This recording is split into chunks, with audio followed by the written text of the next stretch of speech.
কোরআনটা পড়বেন ফজরের পরে সূরা ইয়াসিন,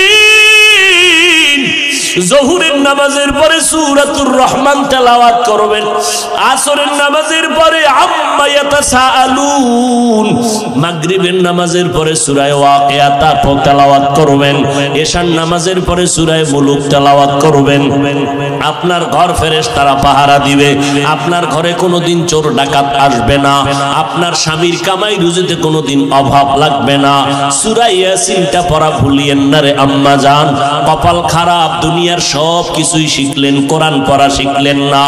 আমি ছোটবেলার থেকে বলতেছিলাম, ভুলে গেছিলাম, আম্মা জান আমাদের গজল শিখাইতেন, আম্মা জান আমাদের কোরআন পড়া শিখাইছেন। ও পর্দার আড়ালের আম্মা জান, কেন কোরআন শিখলেন না রে মা?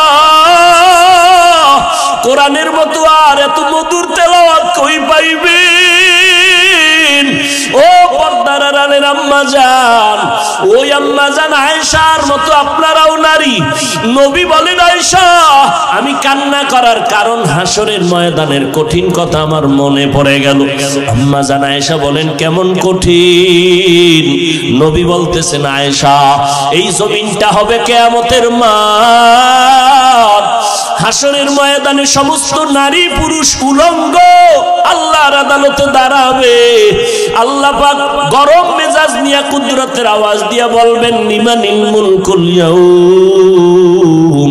আল্লাহ পাকের কুদরতের রাগান্বিত বড় আওয়াজে হাসরের ময়দানটা কেঁপে উঠবে। অপরদিকে সূর্যের গরম, আল্লাহ বলবে সূর্য যত তাপ আছে জমিনে ছেড়ে দাও। অন্যদিকে জাহান্নামের আওয়াজ, জাহান্নামের আওয়াজে হাসরের মাঠ থরথর করে কেঁপে উঠবে। নবীজি বলেন, ও আয়েশা নবীদের কোনো গুনাহ নাই, সেই নবীরা পর্যন্ত কান্না শুরু করবেন, হাউমাউ করে কাঁদবেন আর বলবেন, উম্মতের কথা সব নবীরা ভুলিয়া কাঁদবেন, আল্লাহ আমাকে বাঁচাও। আদম নবী কান্না শুরু করবেন, আল্লাহ আমারে বাঁচাও।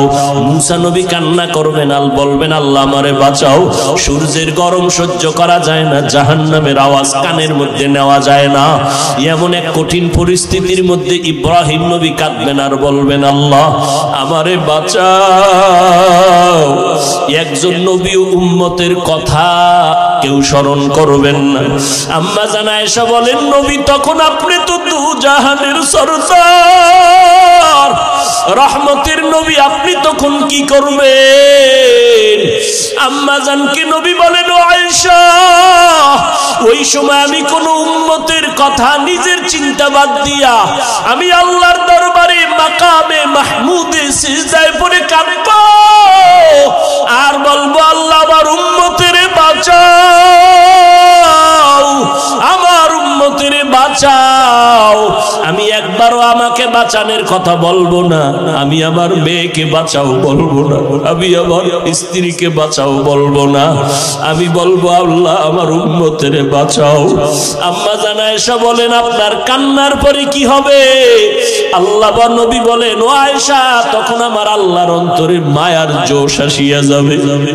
আমার আল্লাহ বলবে, নবী আপনি মোটেও কাঁদবেন না, মাথা উঁচু করেন, আপনাকে আমি এখনই সুযোগ দিচ্ছি রে নবী, আপনার একটা উম্মত আমি জাহান্নামে দিব না। আপনি বাঁচিয়া বাঁচিয়া এই কোটি মানুষের মধ্য থেকে উম্মত গুলো জান্নাতের দিকে নিয়ে যান। আম্মা জান বলেন, নবী তখন আপনি কি করবেন? নবী বলেন, আমি কোটি কোটি মানুষের মধ্যে উম্মত গুলো বাঁচিয়া আরশে আজিমের নিচে নিয়ে বসাবো। আল্লাহর নবীর